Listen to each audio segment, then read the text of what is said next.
వరంగల్కి సంబంధించి పసునూరి దయాకర్ టీఆర్ఎస్ నుంచి పోటీ చేశారు. సాంబయ్య కాంగ్రెస్ పార్టీ నుంచి పోటీ చేశారు. ముందుగా టీఆర్ఎస్ కు సంబంధించినటువంటి అంచనాలేంటి, ఆ పార్టీకి ఉన్నటువంటి సానుకూల అంశాలేంటి ఒకసారి మనం స్క్రీన్ పైన చూద్దాం. టీఆర్ఎస్ కు ఉన్నటువంటి సానుకూల అంశాలు మంత్రి ఎర్రబెల్లితో పాటు 6 ఎమ్మెల్యేల సహకారం ఉండటం గెలుపునకు దోహదం చేస్తుందని ఆ పార్టీ భావిస్తోంది. కాంగ్రెస్ నేత గండ్ర ప్రచారానికి దూరంగా ఉండటం అనేది కూడా తమకు కలిసి వస్తుందని ఆ పార్టీ భావిస్తోంది. పరకాలలో కొండా దంపతులు ప్రచారం చేయకపోవటం ఇవన్నీ కూడా టీఆర్ఎస్ కు కలిసి వచ్చే అంశాలుగా ఆ పార్టీ అంచనాలు వేసుకుంటోంది. ఇక కాంగ్రెస్ పార్టీకి ఉన్నటువంటి అంచనాలేంటి ఒకసారి చూద్దాం. సాంబయ్యకు ఉన్నటువంటి అంచనాలు, కాంగ్రెస్ సంప్రదాయ ఓట్ బ్యాంకుపై ఆశలు పెట్టుకుంది. తమకంటూ ఓట్ బ్యాంక్ ఉంది, అది అలాగే తమకు పడిందనేది వారి ఆశ.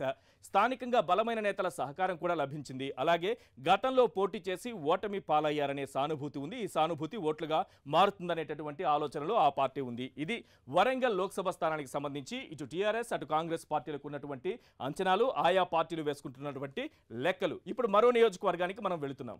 మహబూబాబాద్ నియోజకవర్గానికి సంబంధించి టీఆర్ఎస్ నుంచి మాలోతు కవిత పోటీ చేశారు. బలరాం నాయక్ కాంగ్రెస్ పార్టీ నుంచి పోటీ చేశారు. ముందుగా మాలోతు కవిత, ఆమెకు కలిసి వచ్చే అంశాలు, టీఆర్ఎస్ గెలుపునకు దోహదపడేటటువంటి అంశాలు ఏమున్నాయో ఒకసారి స్క్రీన్ పైన చూద్దాం. కాంగ్రెస్ ఎమ్మెల్యేలు హరిప్రియ, కాంతారావు ఇద్దరు కూడా టీఆర్ఎస్ లో చేరడం సానుకూల అంశంగా కనిపిస్తోంది. అలాగే డోర్నకల్లో టీఆర్ఎస్ కు భారీగా ఆధిక్యం వస్తుందనేటటువంటి అంచనా కూడా ఒకటి కనిపిస్తోంది. ఇక కాంగ్రెస్ అభ్యర్థి పెద్దగా ప్రచారం చేయకపోవటం, ఇది ప్రధానంగా తనకు కలిసి వచ్చే అంశంగా టీఆర్ఎస్ భావిస్తోంది. ఈ అంశాల ప్రాతిపదికన టీఆర్ఎస్ గెలుపుపై ధీమాతో ఉంది. ఇక కాంగ్రెస్ పార్టీ ధీమాకు కారణమేంటి, కాంగ్రెస్ పార్టీ ఏ అంశాల ప్రాతిపదికగా గెలుపుపై ధీమాతో ఉంది? అసెంబ్లీ ఎన్నికల్లో టీఆర్ఎస్ కు ధీటుగా వచ్చినటువంటి ఓట్లు, సో అక్కడ పోటీ ఇచ్చాము, అదే రకమైనటువంటి పోటీ ఇప్పుడు ఉంటుంది, ఆ ఓట్లు తమకు వస్తాయనేటువంటి భావనలో కాంగ్రెస్ పార్టీ ఉంది. 4 అసెంబ్లీ సీట్ల పరిధిలో బలమైన ఓట్ బ్యాంకుపై నమ్మకం పెట్టుకుంది.